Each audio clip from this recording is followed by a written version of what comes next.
maybe the most controversial person who's going to be attending is not one of Prime Minister Carney's invitees. It is the President of the United States. And you have seen, I have certainly seen over the last couple of days especially, an awful lot of feedback, mostly negative, on social media sites, just about every platform, about Donald Trump coming to Canada. Now, I'm sure a lot of it has to do with some of the egregious behavior of Trump and his soldiers, et cetera, going on with what's going on in California, Los Angeles, and New York, and a number of other cities right now, basically protesting against the Trump administration's procedure towards immigration, illegal arrests, and a number of different things that have gone on. And they should be outraged by this, and they do, according to their constitution, have the right to protest about this. But it's raised a question that a lot of folks are posing, and I wanted to address it today. And the question, quite simply, and I'm going to ask it now, should Donald Trump be allowed to enter Canada?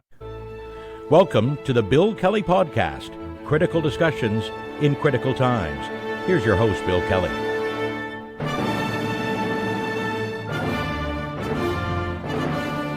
Hi there, and welcome to another edition of the Bill Kelly Podcast, critical discussions in these very critical times. I'm your host, Bill Kelly. It's great to have you with us today. I've mentioned on previous podcasts that one of the things I really enjoy about doing the podcast is the interaction I have between us and your feedback on the topics, on some of the things that we talk about, some of the things we say on these podcasts. And I want to focus on some of that feedback today, and it had to do, well, frankly, with the last podcast, which talked extensively about the G7 summit, which is coming up in Kananaskis, Alberta, the next couple of days, early next week. And we talked about some of the controversies, some of the challenges that the world leaders are going to be facing when they meet in Alberta in just a couple of days. And I mentioned at the time of the podcast, I'm sure if you've seen it, you recall the controversy among some of the people that are going to be there. And Mark Carney, the Prime Minister Carney, of course, who is hosting this now because it's Canada's turn as presidents of the G7 to host it in their country. And that's why it's in Alberta this time around. But anyway, he has invited a number of people who are not technically members of the G7 or G8, or whichever way you wanted to call it, depending on how far back you want to go. Volodymyr Zelensky from Ukraine will be there, we're told.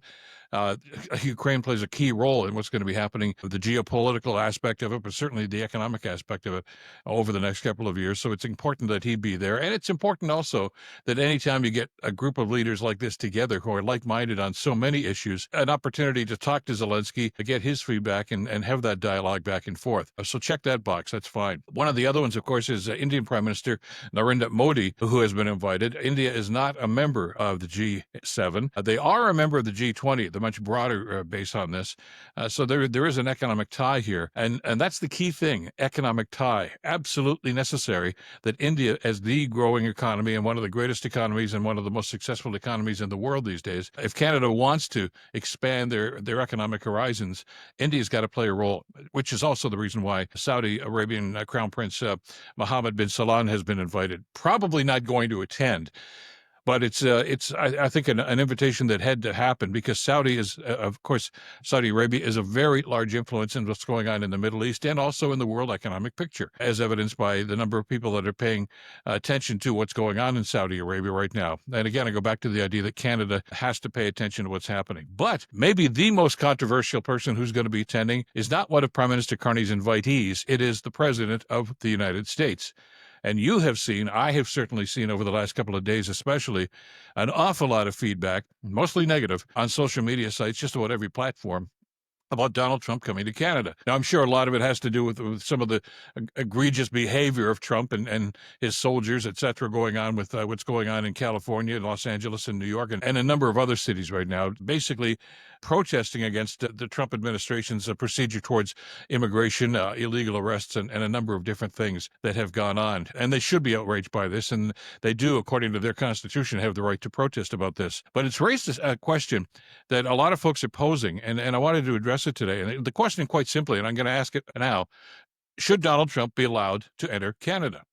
Now, because of his track record, not just this administration, but the one before that, which is certainly something that needs to be considered. Some are suggesting that, look, he's a convicted felon now. He was convicted of sexual assault. We're not supposed to allow convicted felons into this country. So on that basis alone, he should not be allowed to come in. The number of other issues, too, the fraudsters, a number of different charges. Some, of course, have never been followed up on, but they've been there. Stealing secret documents at Mar-a-Lago. We've all heard these stories. And it presents, I guess, a body of evidence to some people to say that Trump should not be here. Well, I'm going to tell you why you're wrong, and right up front. Trump needs to be here. As for the sake of the G7 and for the hopeful positive outcomes of the G7, it's imperative that the President of the United States be at this summit for a whole lot of reasons. And let me be clear about something here. I personally feel that Donald Trump is one of the most loathsome, underhanded, despicable individuals that's ever haunted the face of the earth. However, he is, notwithstanding all of that, the president of the most powerful economy in the world.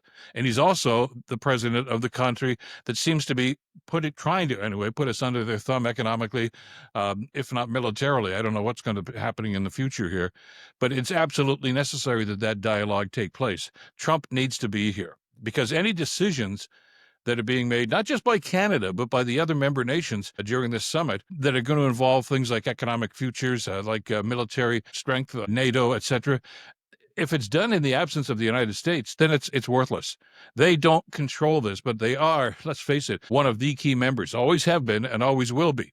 Notwithstanding the fact that Donald Trump has made some sounds over the last little while that he'd like to pull the United States out of NATO and pull the United States maybe even out of the G7. He's stomping and kicking his feet right now, suggesting that Vladimir Putin and Russia be allowed back in to make it the G8 as it once was before. And that was, of course, before Putin started invading other countries like Crimea and, of course, following up with Ukraine. That's why he's been banned from the G7. And I think that ban should stay in effect until Putin, basically changes his tune. And I don't see that happening anytime soon, especially since he has an ally in the White House these days. And I know on the surface that may sound like I'm painting a picture that suggests that Trump should not be allowed to be in here, but quite the opposite is true. It's absolutely, positively essential for Canada to have some sort of a relationship with the United States government. And that's the key thing here.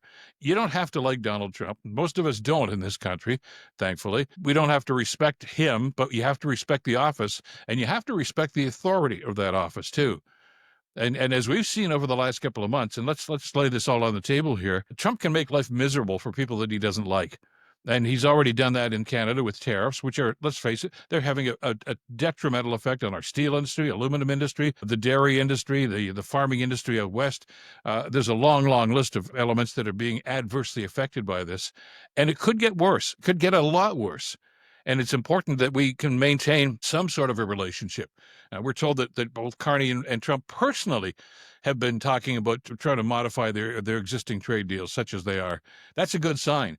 It doesn't mean you have to like the other party, but you have to respect that they've got a position here and that they do have power and they do have some influence of the decisions that are going to be made, which is why I think we have to look at this. And I'm not suggesting we just hold our noses. Absolutely. The people that are carrying on with despicable behavior, including Trump, and let's face it, there is a large body of evidence to suggest that India itself, of course, is guilty of human rights violations. And that discussion has to be happening, especially in light of the fact that there seems to be pretty strong evidence from our security sources that the Indian government was probably behind the assassination of a Sikh Canadian citizen who was murdered some time ago out in British Columbia. That's got to happen as well. And certainly that's going to have an impact on the relations between the two countries.